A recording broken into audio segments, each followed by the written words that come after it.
He talks about going to the town, seeing how the road just runs right into the river where the ferry landing used to be.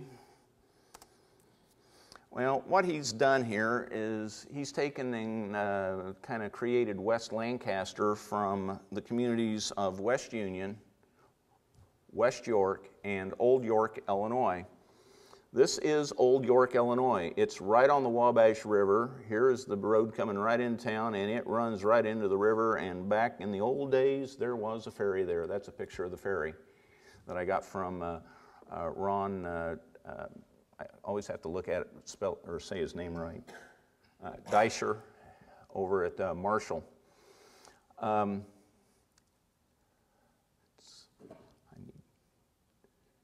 want to make sure I'm pointing at the right thing. This is Route 1. There's a curve. Here's the road that goes to the river. If you go on up this road to about here, you get to West Union, Illinois. There were gas stations on the corners. And I think one of the bars he describes probably might have been in West Union. I'm pretty sure of it. What he called in the book, it's Gertrude's, I believe. Yeah, but it was Mike and Mildred's in real life, and it was in West Union. But he put it down here in Old York, and here's Old York, here's West Union. And the distances, by the way, are very accurate. Israel. This is where the Frenches live.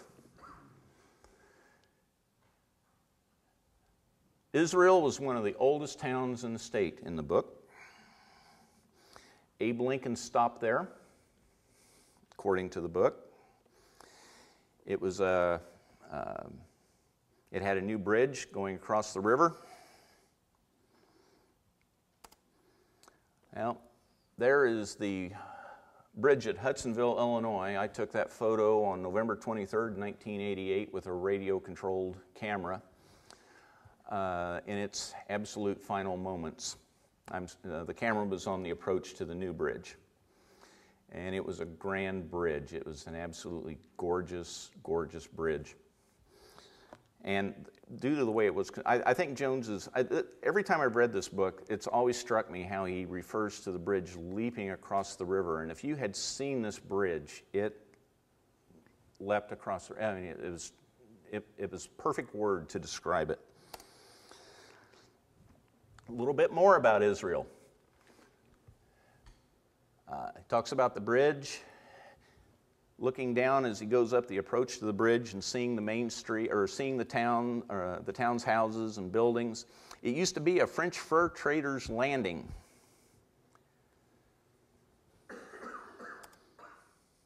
Well, here we are standing on the approach to the new bridge. The old bridge approach was right here, so you really wouldn't have had that effect when you, as he describes it, when you approach that bridge. But you do today. One more thing about Israel. Not many people knew it, but Israel was not named for the biblical land. It was named for a family of settlers who were massacred by Indians. And the sole survivor of the family, John Israel, spent the rest of his life, as it says in the novel, hunting and killing Indians. South of Hudsonville, Illinois, about a mile, is the site of the Hudson Massacre. The Isaac Hudson family, I believe, in 1812. Oh yeah, duh, it was the War of 1812. But anyhow, he was gone. He came home. His family had been massacred, and he did spend the rest of his life fighting Indians and was killed in a skirmish with them at Fort Harrison at Terre Haute. He has taken, but here's another one of those little plays on words. He has taken this, by the way, Palestine, Illinois, which is straight east of Robinson, Palestine, Israel, do the math, folks. There is a historical marker in Palestine that talks about Abraham Lincoln stopping there when his family moved north from Kentucky, headed here to settle. And he was there and he observed a land auction there. It also talks about Israel being the former county seat. Palestine was the county seat of the original Crawford County. When Robert Ball French retired from teaching, he bought a house in Israel. By the way, I've got to tell you this one. Another play on words here. Mr. French is, part of his character is based upon a gentleman who taught English at Robinson High School. Mr. French is known in the novel by his former students as acting out the duel scene with a yardstick. Yeah, I want to make sure I got that right, because at Robinson High School, my mom had an English teacher named Mr. English, and he acted out the duel scene of Hamlet with his umbrella. I always got a kick out of that. Oh, let me back up very quickly. He also had a sign, Professor French did, over the gate called The Last Retreat. He named his place The Last Retreat.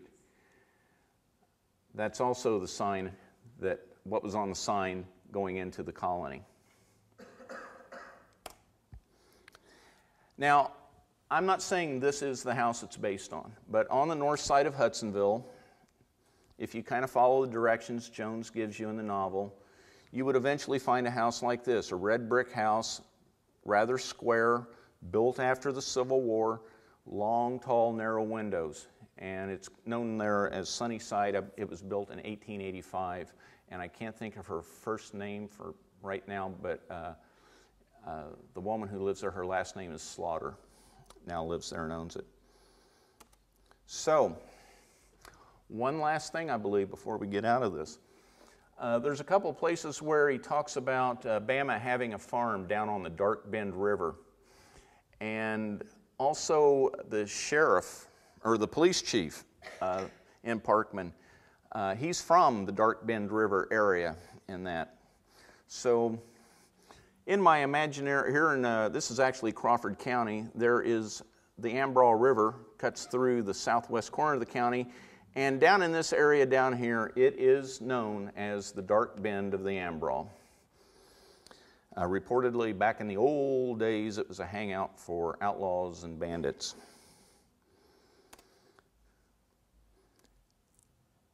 This is, in the entire 1,266 pages, I do believe, the only reference to Robinson.